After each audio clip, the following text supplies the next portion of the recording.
अस्सलाम वालेकुम फ्रेंड्स। तो कैसे आप सब लोग, उम्मीद है सब लोग खैरियत से होंगे। तो आज हमारा MCQ वीडियो नंबर 6 है। ठीक है, तो इससे पहले हमने क्लासिफिकेशन पे, टैबुलेशन, कंपाइलेशन पे बहुत सारे मैंने आपको न्यूमेरिकल्स MCQs करवाए थे। तो आज हमारा जो रहेगा, जो भी हमारे पास MCQs है, ये सारा का सारा आज टैबुलेशन पर ही चलेगा। तो चलते हैं आगे। हमारा क्वेश्चन नंबर 1। तो जो लोग चैनल पे नए हैं उन सबसे गुजारिश होगी कि वो चैनल को सब्सक्राइब कीजिए और बेल आइकन को भी क्लिक कीजिए, ताकि जो भी मैं नए वीडियोस आपके लिए अपलोड करूं उनकी नोटिफिकेशन सबसे पहले आप तक पहुंच जाए। चलिए बेटा, क्वेश्चन नंबर 1।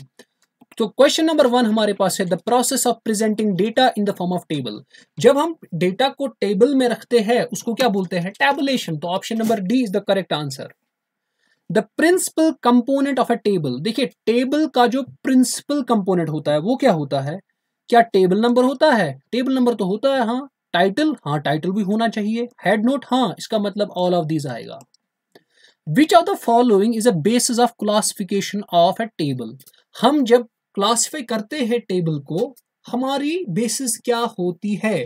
क्या पर्पस होता है, कंस्ट्रक्शन होता है, ओरिजिनलिटी होता है, या ऑल ऑफ दिस होता है? तो क्या आ जाएगा? हम सारे के सारे चीज लेते हैं, हम ऑल ऑफ दिस। देखिए कैसे, कभी कभार हम लेते हैं जनरल पर्पस, कभी कभार लेते हैं समरी बेस्ड, कभी कभार लेते हैं one way table, two way table, ठीक है, कभी कभार लेते हैं ओरिजिनल टेबल भी, ठीक है। तो यहाँ पे हर किसी बेसिस पे से हम क्लासिफाई करते हैं टेबल्स को। आगे चलते हैं क्वेश्चन नंबर 4 की तरफ। वो बोलता है, which of the following are the titles of rows of a table. जो टेबल के रोज होते हैं उनको स्टब बोला जाता है। तो इसका मतलब इसका आ जाएगा, फोर्थ का बी है, आएगा। इसके बाद अब आता है क्वेश्चन नंबर 5। कॉम्प्लेक्स टेबल में बी क्लासिफाइड एज। जो आपके पास कॉम्प्लेक्स टेबल होता है ना बेटा, उसको कैसे क्लासिफाई कर सकते हो? जनरल पर्पस आ जाएगा, general purpose and special purpose नहीं, ओरिजिनल एंड डेराइव्ड नहीं, डबल, ट्रिपल एंड मैनीफोल्ड, हाँ, यही तो कॉम्प्लेक्स होते हैं। मैंने आपको पढ़ा है, कॉम्प्लेक्स टेबल वो टेबल होते हैं जिनमें आपके पास नंबर ऑफ वेरिएबल्स होते हैं, दो या दो से ज्यादा, ठीक है। तो in temporal classification data are classified on the basis of, ये भी मैंने आपको पढ़ाई है ये क्लासिफिकेशन। तो यहां पर जो डेटा क्लासिफाई करते हैं हम on the basis of time करते हैं, जिसको क्रोनोलॉजिकल कहते हैं, ठीक है। Table is the consequence of, table किस चीज से बनता है? टैबुलेशन से बनता है। तो इसका ऑप्शन नंबर डी आ जाएगा। अब हमारे पास कुछ फिल इन द ब्लैंक्स भी है, इनको भी देख लेते हैं। चलिए बेटा, तो स्टार्ट करते हैं नंबर 1 से। तो क्या बोलता है आपका question number 1? Tabulation is the present process of presenting dash in the form of table. किसको करते हैं? डेटा को कि डिस्क्रिप्शन को? डेटा को आ जाएगा। Dash completes the information in the title of the table. Caption की हेड नोट, वो तो आपका हेड नोट आता है, ठीक है। जीरो शुड बी, कैप्शन किसकी हेडिंग होती है? कैप्शन होती है कॉलम की हेडिंग। याद रखना आपको, कॉलम की जो हेडिंग होती है, कॉलम हेडिंग, उसको बोला जाता है कैप्शन। उसको क्या बोला जाता है? कैप्शन।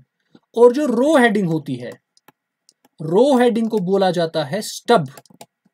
ये आपको याद रखना है, इसके बारे में क्वेश्चन पूछा जा सकता है। Okay, zero should be only used to only zero should be used only to indicate the dash quantity of variable, non availability of data. तो कौन सा इसका ऑप्शन आएगा? इसको हम क्वांटिटी से हम डिनोट करते हैं, ठीक है। अगर कभी कभार लेट सपोज मिसाल हमें 30 to 40 क्लास इंटरवल है, हम यहाँ पे लिखेंगे जीरो। जीरो का मतलब क्या होता है? जीरो का मतलब ये क्वांटिटी है, इसमें कोई भी अवेलेबल नहीं है, ठीक है, ठीक है। इसका मतलब क्या हो गया? ये क्वांटिटी जो है ये जीरो है। जीरो का मतलब है कुछ नहीं है, ठीक है।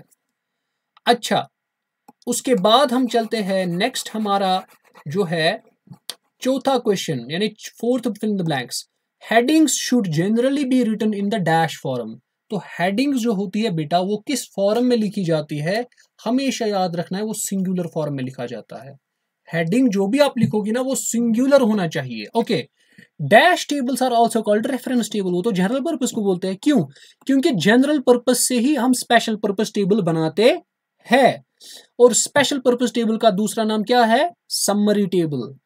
इन स्पाशियल क्लासिफिकेशन, मैंने आपको बोला था ज्योग्राफी, वहां पे ज्योग्राफिकल बोलते हैं, dash becomes the classifying variable. Time बनता है कि प्लेस? प्लेस बनता है। In dash tables data are first converted into ratios and then presented. ये तो आपके पास डिराइव्ड बनेगा, ठीक है, कॉम्प्लेक्स नहीं होगा, डिराइव्ड होगा। डिराइव्ड टेबल वो टेबल होते हैं जहां पे आप पहले डेटा को कन्वर्ट करते हो रेशियोज में, फिर उसको प्रेजेंट करते हो, तो इसको क्या आ जाएगा, डिराइव्ड टेबल आ जाएगा इसको, ठीक है। तो ये हमारे पास कुछ फिल इन द ब्लैंक्स थे। अब हमारे पास कुछ ट्रू फॉल्स भी है, तो यहाँ पे इनको भी देख लेते हैं और हमारा लेक्चर एंड कर लेते हैं। The collection and classification of data lead to the problem of analysis of data। हमको बताना है क्या ये ट्रू है या फॉल्स है, इसको समझ लेते हैं। The collection and classification of data leads to the problem of analysis of data। ये तो ट्रू नहीं है। देखो, जब हम डेटा को कलेक्ट करते हैं और क्लासिफाई करते हैं, उससे कहाँ प्रॉब्लम का एनालाइज होता है, एनालाइज तो उसके बाद होता है, तो ये इसका मतलब क्या है, ये फॉल्स है। Tabulation is an orderly arrangement of data in rows and columns, ये तो ट्रू है। The title of a table must be provided at the bottom centre of the table, ये तो गलत है, वो तो ऊपर होता है। In tabulation table number should be followed by title, ये ट्रू है। टेबल नंबर पहले होता है, हम पहले टेबल नंबर लिखते हैं, उसके बाद टेबल का टाइटल लिखते हैं, ये आपको याद रखना है, कौन सी चीज कहां पे ये आपको याद होनी चाहिए, तो ये ट्रू है। In derived table data are presented in the raw form, मैंने आपको अभी बोला, डेटा डिराइव्ड टेबल वो टेबल होता है जहां पे आप डेटा को पहले रेशियो में कन्वर्ट करते हो फिर प्रेजेंट करते हो, तो इसका मतलब डेटा जो अवेलेबल होता है वहां पे वो रॉ फॉर्म में अवेलेबल नहीं होता है, ये फॉल्स है। A simple table is that table which shows only one characteristics, ये तो ट्रू है, मैंने आपको बोला है। सिंपल टेबल और कॉम्प्लेक्स टेबल क्या होता है, सिंपल टेबल वो टेबल होता है जहां पे खाली एक ही वेरिएबल होगा, कॉम्प्लेक्स टेबल वो टेबल होता है जहां पे एक से ज्यादा वेरिएबल्स होते हैं।